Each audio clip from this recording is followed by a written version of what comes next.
Would you ever be described as one who's a people pleaser?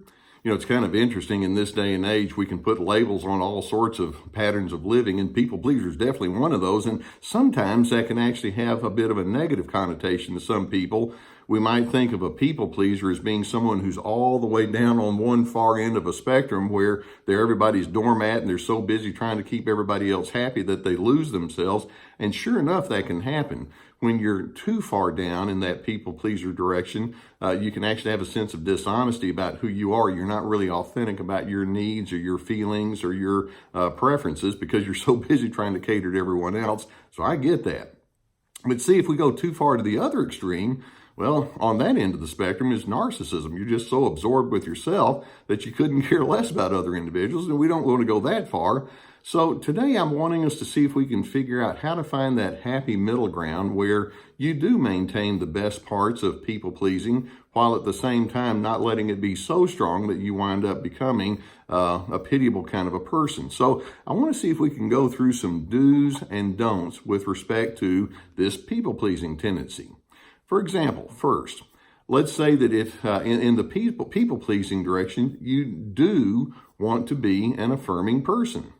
People pleasers tend to be very relationally directed, and they like paying compliments and finding out things that are right about other individuals. Let's put that down in the positive category, place a check next to that one saying, yeah, I want to be that kind of person, and I like being around folks that can be that way. Or another do is you want to emphasize relational connectedness. Not only do you want to be an affirming person, but that connectedness says, I like knowing who that person is in front of me, what makes them tick, what kinds of things are part of their interests, and why they feel the way they do, and why they prioritize things the way they do. You want to have that connection that says, I like knowing that about them, I like them knowing about me, so you give priority to the relational dimension. Very positive. Or how about another do that's in the people-pleasing direction? You do want to be known as a peacekeeper. There are times when there can be agitation and frustration and tension or conflict. It's really good when someone can step forward and saying, I want to be the kind of person that helps create an atmosphere of calmness here, and an atmosphere of steadiness and level-headedness. Actually, we have a word for that. It's called leadership. People pleasers who like to make things right can be that kind of person that can step into that kind of gap. Let's put that in the positive category. Or how about another one? People pleasers like to create an atmosphere where there's cooperation. And if that pleaser says, I'm willing to go first, I'll cooperate with you, then perhaps they'll get a reciprocal effort and it can be done in reverse. That is a positive thing. Or another, people pleasers tend to be good at anticipating needs. So let's say do be the kind of person that looks into that anticipation. Who is this person? What is it that I know from past experiences with that individual? And you learn how to read another person's cues. That's a positive thing. Or another do is you want to have a reputation for goodness. People pleasers tend to be some of the nicest people you want to know. And frankly, there's nothing wrong with being nice, is there? As opposed to grouchy and grumbly and all of that. So there are plenty of things that we want to put in the do category. Now, there's some don'ts too, because there are times when you can go into this people-pleasing mode and it can actually be detrimental. For example, you don't need to be a people pleaser when the other person is acting in a super entitled manner. If you have somebody that says, hey, do you know who I am? And you have to cater to me. It's like, well, sometimes I really don't need to do that.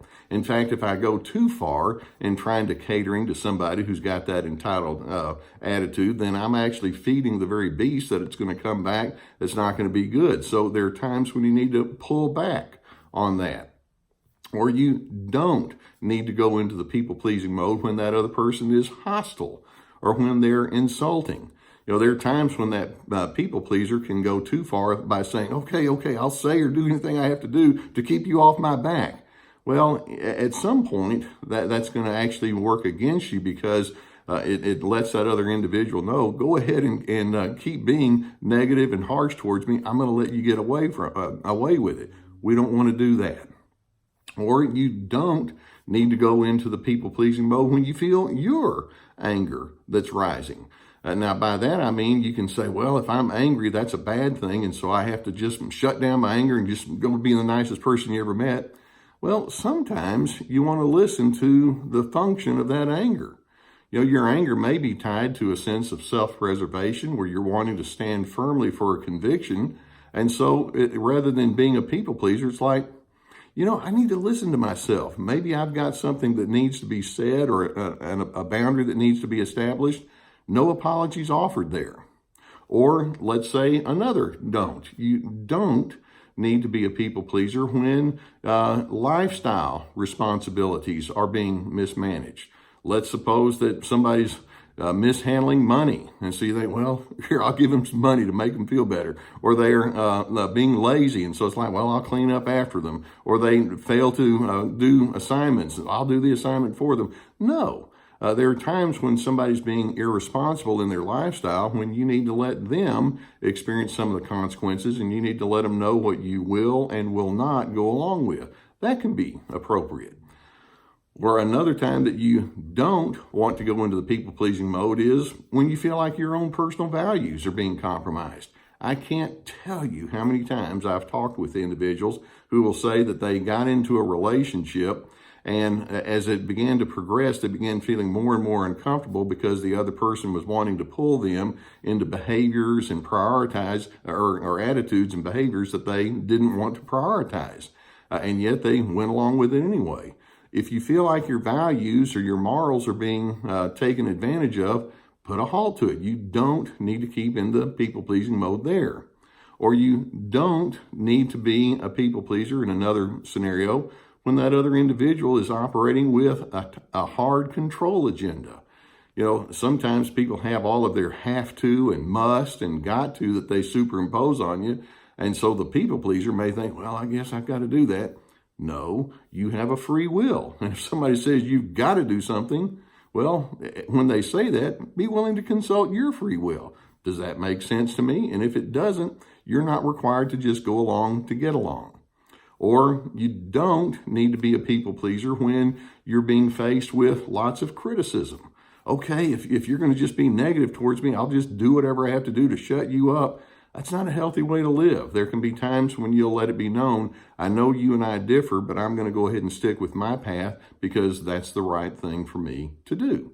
Or you don't need to go into the people-pleasing mode when the other person is trying to make you responsible for their actions.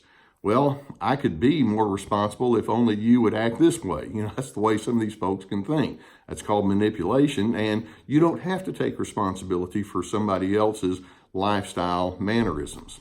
So we've got some do's, we have some don'ts. And of course, the key word is balance.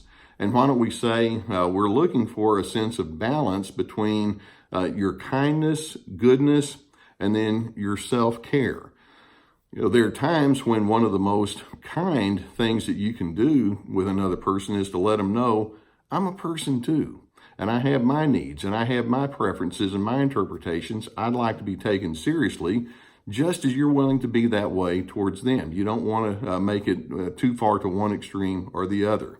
So let's acknowledge that what we're talking about when we talk about that balance is you want to have a helpfulness, but you also want to have an assertiveness. There needs to be a time where you stand up for what you are and what you believe. And in doing so, you let other individuals know, I like pleasing, I like being helpful, I want to be respected while we're in the process, and I'm going to be that good and helpful person with the understanding that I'd like for you to reciprocate.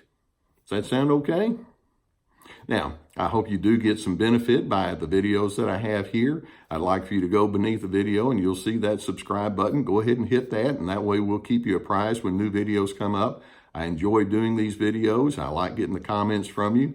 And by the way, beneath the video, we also have some links to some books. One of them is called When Pleasing You is Killing Me, so you might want to take a look at that, plus some online video workshops. And so maybe you'll avail yourself to those too. And I will see you next time.